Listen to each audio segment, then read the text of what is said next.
Hello everyone. Welcome to YASH webinar on YASH Managed Hosting for SAP applications on AWS. My name is Umesh Botwe. I am SAP Basis and Hosting Practice Lead at YASH Technologies. I'm working on key aspects related to cloud hosting, especially for SAP applications, and engaged in helping YASH customers in quick migration and adoption of AWS cloud hosting.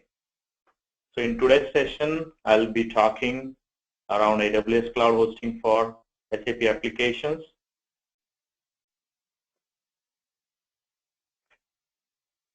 So this is the agenda for today's webinar. We'll start by taking a quick look at YASH Technologies and our company's global offerings. We'll then move on to the managed hosting services offered from YASH. Mainly focusing on SAP applications. Then we'll conclude by covering the AWS offering specific to SAP, such as reference SAP landscape. We'll little bit talk about disaster recovery with different technical components involved in it. Then all questions will be answered following the presentation. If you have any questions, please enter your questions in the chat window, and I'll address them at the end. So let's look at YASH Technology, services portfolio. YASH Technologies is an independently owned global IT services provider. So we have operations, headquartered in the United States. We are 4,000 employees, and we serve over 350 companies on 6 continents. We offer a wide range of outsourcing, consulting, and technology services. And our main focus is SAP. So we take care of various SAP engagements. We'll talk about that in the next slide. So here we can see our presence is global. We have worldwide offices. And we are situated to support our global customers.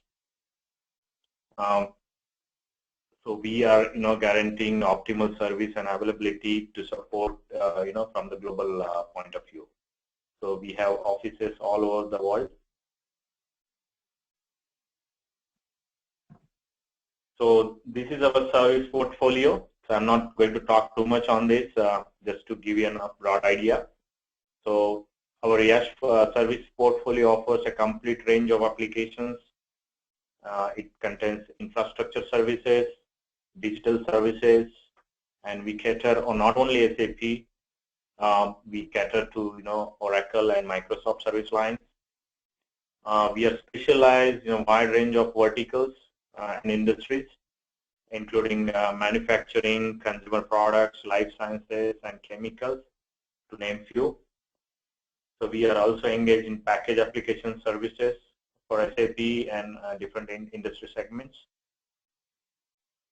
From the cloud perspective, we are engaged in different cloud initiatives, right from infrastructure as a services to software as a service.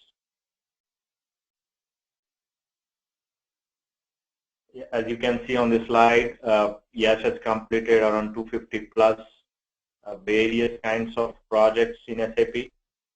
YASH is engaged with SAP through various important partnerships, like we are an SAP partner, we are SuccessFactors partner, we are SAP Gold partner for software selling, and YASH has got certified number of industry solutions based on latest SAP products such as S4HANA. So we have different industry solutions, financials one, chemical one, so that is specific to each industry. And we are also specialized in big data and analytics section. And we have a very big infrastructure support practice, so we cater to all different technology platforms, especially SAP. So moving on, let's get some insight into YASH Managed Hosting for SAP. I'll just give a little bit overview of our practice from that perspective. And so before that, I would like to start with the key IT challenges that any organization face currently. As you know that if like any SAP applications, which are normally, if you have seen, those are deployed on premise. In that case, typically internal IT team is responsible for managing a huge SAP landscape, which at times becomes too complex and spans across different SAP and non-SAP applications, even spans across different geographies, spans across different companies working under parent company, and also the infrastructure components. So this involves a lot of work from IT team, and hence to maintain low cost and high operational efficiency, it's always a challenge. And in most cases, hardware capacity is either over or underutilized. Additionally, you are committed to a set of hardware which is going to be obsolete over a period of time. And especially now the technology is changing very fast. You are very, we are not flexible enough to cope to that technology changes.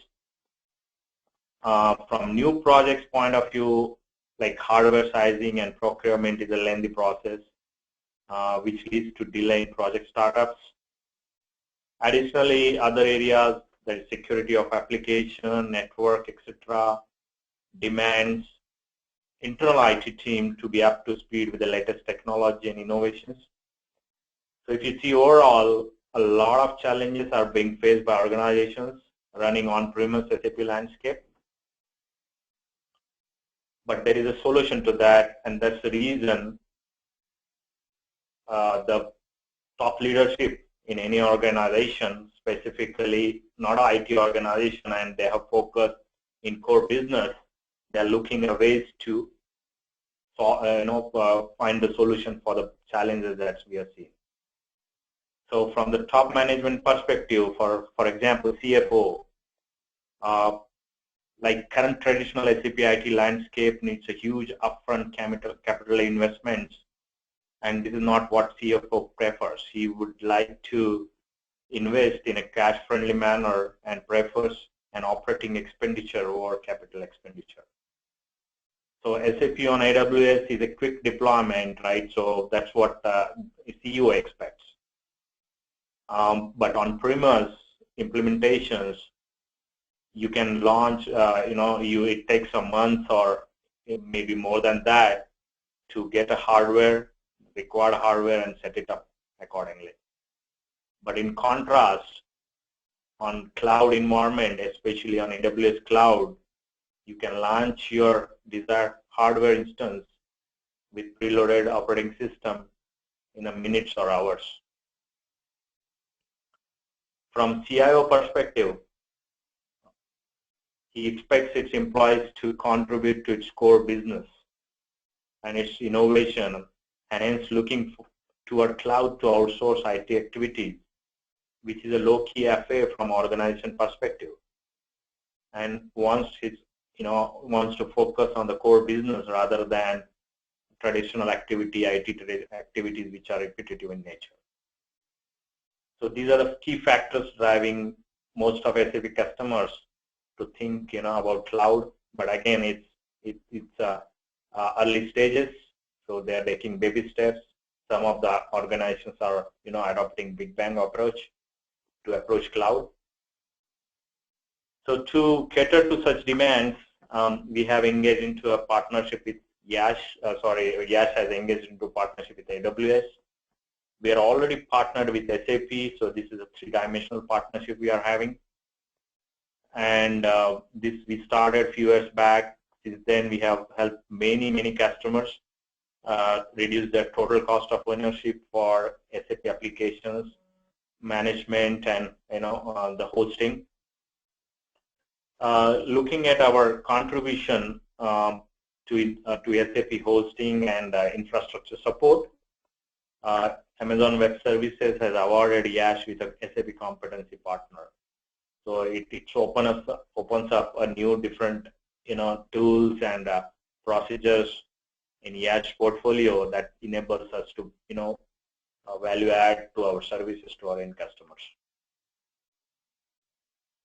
So if you look at the entire offering from YASH managed hosting perspective, so there is a clear-cut demarcation of who does what, right? So there is definitely a shared responsibility model when you're talking, like you are looking from the customer perspective, you as a customer.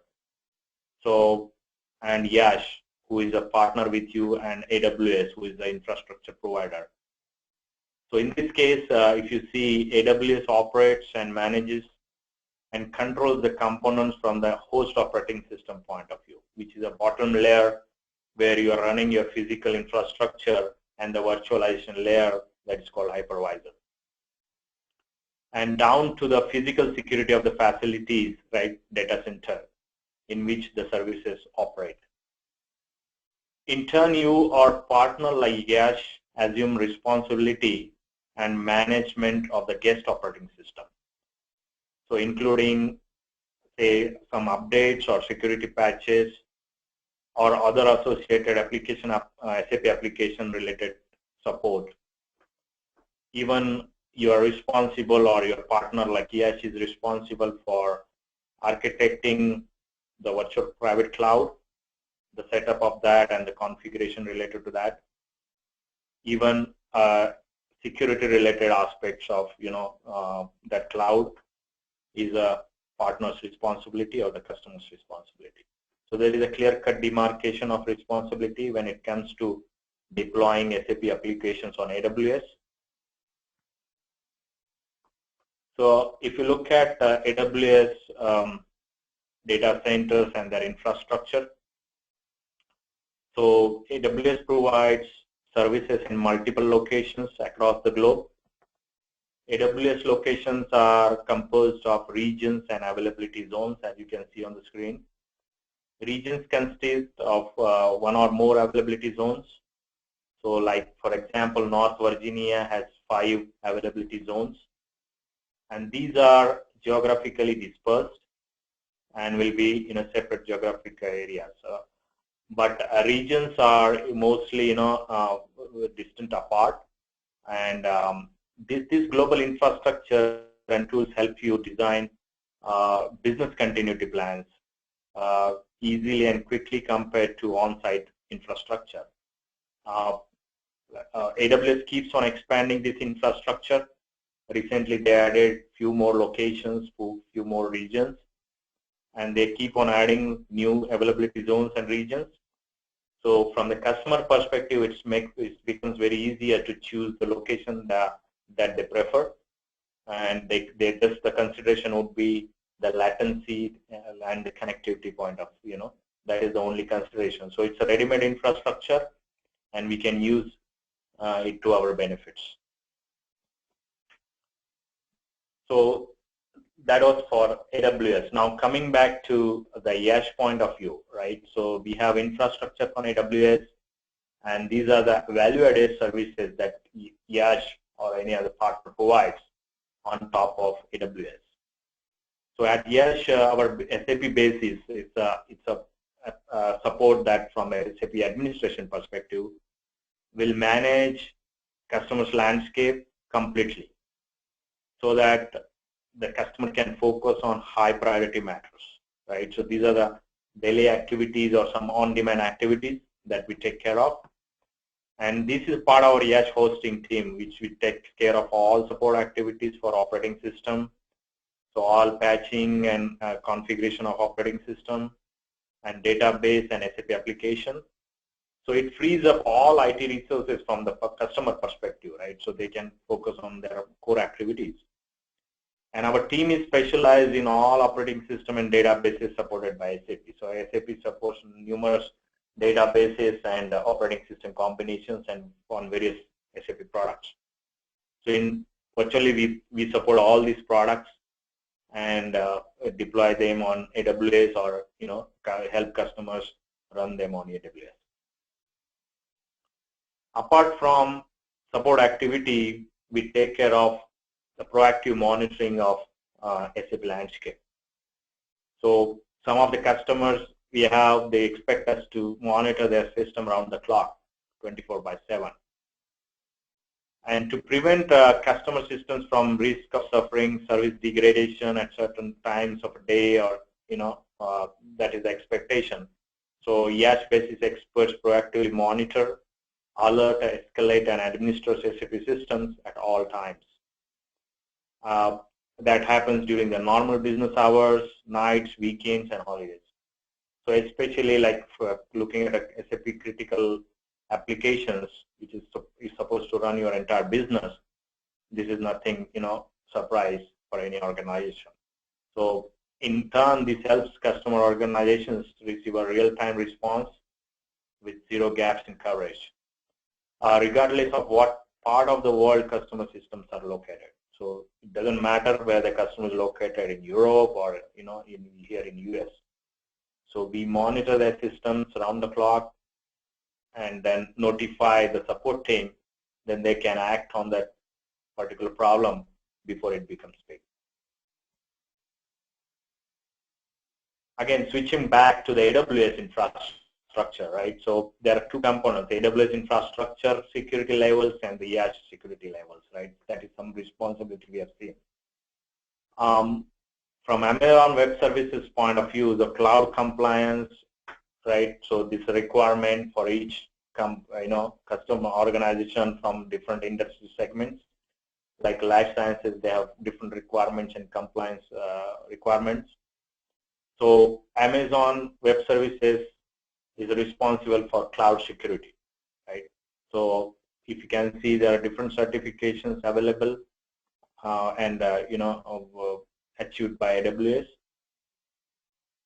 So as systems are built on top of AWS cloud infrastructure, compliance responsibilities will be shared. So while AWS manages security of the cloud, so these certifications are talking about the cloud security certifications, and that is security in the cloud is the responsibility of the customer or the partner, right? So that includes your SAP application security, your firewall security, your network security, and rest all. So customers retain control of what security they choose to implement to protect their own content, platform, like SAP application and networks. So this is nothing different than what you would do in your on-site data center. So you are responsible for your infrastructure. Moving ahead, if you talk about the security features that AWS provides, there are 3 layers. But as an AWS customer, you will benefit from a data center and network architecture built to meet the requirements of the most security-sensitive organizations. An advantage of the AWS cloud is that it allows customers to scale and innovate while maintaining a secure environment. So customers pay only for the services, as I mentioned earlier. So they are using, and meaning that you can have the security you need. So it's not something you have to have, a particular way of setting up the security. You can choose your own way depending on your budget, but without the upfront expenses. That's a basic advantage here. And as there are no upfront payments involved, it happens mostly at a lower cost if you compare with on-premises environment. So if we are talking about physical security, AWS data centers are housed in a non-discrete facilities. Those are not disclosed to anyone. So physical access is strictly controlled both at perimeter and at building ingress points by professional security staff utilizing video surveillance. There are a lot of intrusion detection systems deployed, and other electronic means are used for surveillance. So authorized staff must pass, like 2-factor authentication is used for that. So minimum of 2 times to access data control for data center floors. Coming to network security, this including firewalls and other boundary devices. Those are in place to monitor and control communications at the external boundary. of the network and a key internal boundaries within the network. So there are various devices used like boundary devices, and they employ different rule sets, access control lists, and configurations to enforce the flow of information to specific information and systems.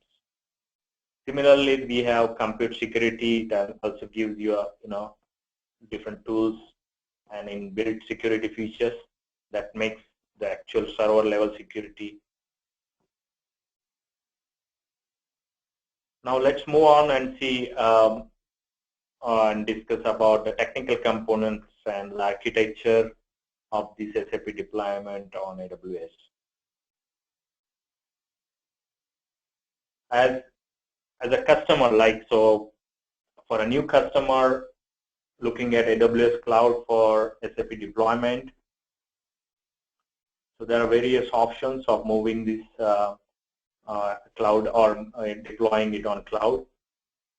Like the first option would be straightforward, the standard SAP installation as you do on premise.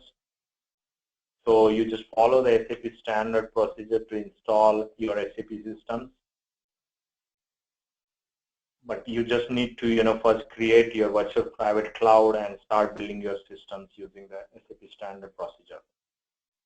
Another way of deploying the systems is using the pre-built images. So it's kind of a quick start reference deployments that help you rapidly deploy fully functional enterprise software on the AWS cloud. And it follows the best practices for security and availability. So if you can use those, so it automatically creates a server level security, it automatically adopts all the firewalls as per the best practices. So with each quick start, you can easily launch, configure, and run on AWS. So these are the two ways of deploying SAP on AWS. But for the existing customers where they want to migrate their existing SAP landscapes to AWS, so these are the standard ways of doing it.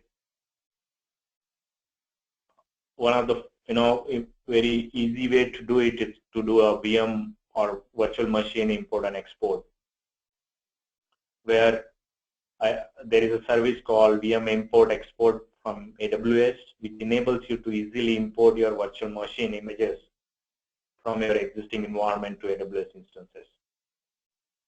But this method is recommended for small SAP systems that are already virtualized. Another way of doing it is to use the standard SAP homogeneous heterogeneous system copy. Homogeneous, as you know, there is no change in the operating system and database when you are migrating the system. And heterogeneous is somewhere you change either operating system or database. But in this case, there are again two options. Either you use a network copy to do that. For SAP system with smaller systems, network copy is preferred. But for larger systems, like for example, more than 1 terabyte of database, you use shipping method. So AWS provides a secure mechanism to send ship your devices to AWS and import that data into AWS side. So the recent offerings from AWS, there are various infrastructure subscriptions available on AWS, as SAP HANA is also certified by SAP to run on AWS. And this again is the same model where you are choosing your instances, you are doing all the sizing exercise, and you are deploying it on the AWS without incurring any capital expenditure. And mostly it is supported on the operating systems, Linux operating systems. And as we speak, there are a lot of certifications happening. There are new instances coming. There's a multi-server, multi-node architecture supported on AWS. So a lot of things are happening now. 1.2 terabyte of instances recently certified by SAP to run on AWS. So it keeps on changing this subscription model, and it's helping different customers to get into this model. Yeah, this is the proposed or reference architecture. So we have just taken an example of S/4HANA, but it is applicable to any SAP application. As you can see in this architecture, this is applicable for implementation of a new SAP customer's complete SAP environment on AWS, or migration of customers' existing complete SAP environment to AWS. So all development, quality, and production environments are running on AWS. As you can see in the diagram, and this environment is integrated with on-premise systems, and users are connecting via VPN connection. And again, there are different VPN or connection options are available, like AWS direct connections, where you are working with your service provider, internet service provider, to get this connection. This is the fastest connection available. And you can see on the right-hand side, on top right-hand side, so there's a disaster recovery also we can set up in another region. We'll see that in the next slide as a part of business continuity plan, where you are combining the AWS global infrastructure and automatic recovery services with native SAP HANA tools, sets like SAP HANA, SAP System Replication, and Backup Restore provides you with many options for architecting a highly available and disaster-tolerant HANA system. So again, it depends on the specific RTO and RPO, that is the recovery time and the recovery point objective. In this option, you host the primary SAP HANA instance in region 1, and the secondary, so that region 1 could be any region that we have seen on the global infrastructure slide. For example, you are hosting your systems, primary systems in region 1, that is US, and you can host your disaster recovery systems in European region. So with SAP, but you are again using for system replication, you are using HANA native tools available. That is something AWS doesn't provide, so you need to architect the replication and the entire configuration in the disaster recovery scenario. You need to prepare your own plan, test it, and put it in action. But AWS provides everything, from the tool perspective and from the infrastructure perspective, but it's your responsibility to, use it to your benefit. And I think this is the last slide that I'm coming to, where we are talking about the YASH and AWS alliance, and which helps the customers drive innovation benefits, especially for SAP customers. So SAP on AWS definitely brings home a lot of benefits as shown on this slide, maybe more than that. It helps lower the total cost of ownership due to elasticity and flexibility, so you can keep your hardware at a minimum and scale it up as required. That is not possible on your on-premise because you need to commit to a hardware. So flexibility and scalability is definitely a biggest advantage, as you don't have to commit to any specific hardware, and this helps boost your return on investment substantially. Another major benefit apart from cost is it is more secure compared to your own data center. So you cannot match the sophistication and the engineering of AWS data center, which has been built with a lot of experience and on massive scale. So it involves different security implementations that you cannot achieve with your on-premise data center. And that's definitely gives you benefit on your efficiency of your systems, the productivity of your systems, the availability of your systems. That definitely is going to affect your business. So from the user perspective, it is very easy to use. It's a web-based interface from the administration point of view, right? And most important point is adoption of new technologies like SAP HANA, right? So it's very easy on AWS Cloud to adopt these technologies quickly compared to on-premise.